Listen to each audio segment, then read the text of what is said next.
Phrasal verb meaning and their usages. ये जो phrasal verb है उसका क्या अर्थ होता है और इसका क्या सो प्रयोग होता है, कैसे प्रयोग होता है, उसके वर्णन मैंने क्या हूँ। अल्फाबेट से लिया हूँ। ए अंग्रेजी अल्फाबेट का सबसे पहला ये हो जाता है, सदस्य हो जाता है, इसलिए उस अल्फा एट पर तो ए पर है एट लार्ज, छूटा या स्वतंत्र।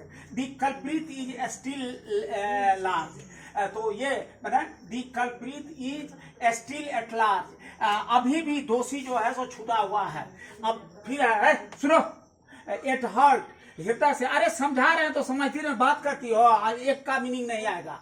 हृदय से, एट हार्ट, हृदय से। He is a teacher at heart, वह हृदय से शिक्षक है। अब देखिए, एट रैंडम, बिना उद्देश्य के, बिना उद्देश्य के, इसका माना हुआ या बिना लक्ष्य के। He kicked the ball at random, उन्होंने बॉल को मारा बिना किसी उद्देश्य का।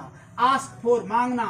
You will get what have ask for, वह जो है सो क्या होगा उसकी अपना मांग की।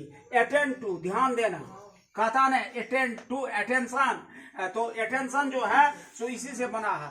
We should attend to our duty, हम लोगों को अपनी कर्तव्य पर ध्यान देना चाहिए। ड्यूटी माना होता है कर्तव्य। फिर देखिए, आस्क फॉर, आस्क फॉर माना क्या होता है, आस्क फॉर का मतलब होता है एट रैंडम,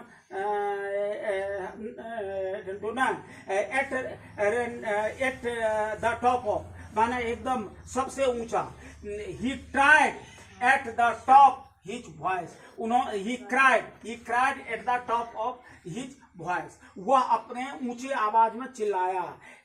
फिर देखिए, ऑल इन ऑल, यहाँ है ऑल इन ऑल, सर्वे सर्वा। He is all in all his family, वह अपने परिवार का सबसे प्रसिद्ध व्यक्ति है। या Modi is all in all in Bharatiya Janata party. या पंडित नेहरू आज ऑल इन कांग्रेस पार्टी। तो इस तरह से तुमने देखा, एट लार्ज माना होता है छूटा या स्वतंत्र, एट हार्ट माना होता है हृदय से, इसके बाद एट रैंडम माना होता है बिना उद्देश्य के। और फिर देखिए, फिर आस्क फॉर माना होता है मांगना, अटेंड टू माना होता है ध्यान देना, एट द टॉप ऑफ माना होता है सबसे ऊंचा, और इसके बाद ऑल इन ऑल माना होता है सो सर्वे सर्वा। ठीक है।